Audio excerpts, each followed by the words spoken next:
arrival at her home port. Just before 10 on Boxing Day morning, and from our launch we found Queen Mary 2 just off the Isle of Wight.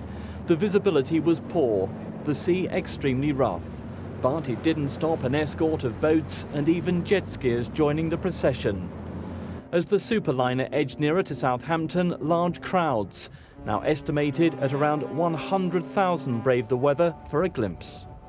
And this is history in the making. The first time Queen Mary 2 came to her home port of Southampton, flanked by hundreds of small boats and also many, many thousands of people lining the route.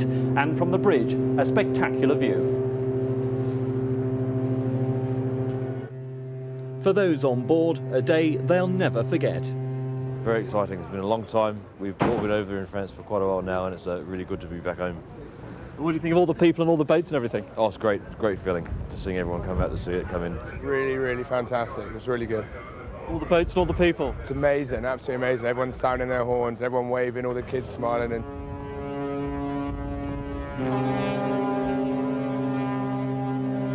from the flotilla and those by the dock, endless tributes. And from Queen Mary 2, some rousing music.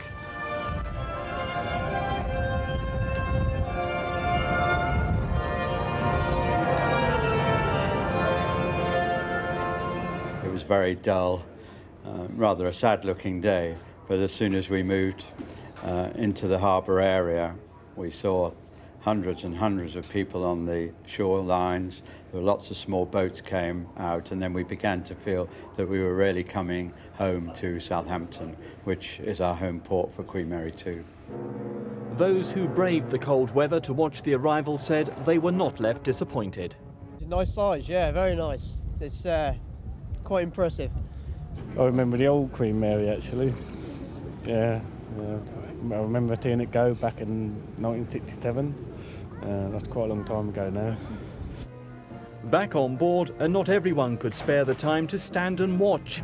For these performers, including Alex Evans from Hampshire, the show, or rehearsals at least, just had to go on. But at the moment, we're rehearsing, but every so often we just dash out and take a look out the window, and all we can see is, boats going past, jet skis, and just gone past the Isle of Wight, and seen everyone waving and everything like that, and I think everyone in the cast is generally quite excited.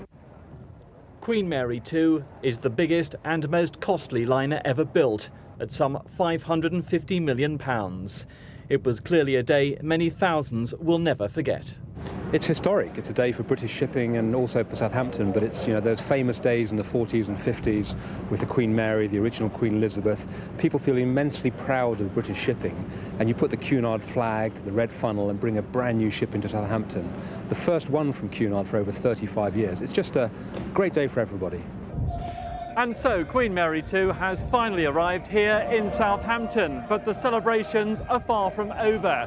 Over the next few days there'll be a number of charity events in preparation for the royal naming on January the 8th, and then her maiden voyage on January the 12th. Mike Pearce on Queen Mary 2 for Meridian Tonight.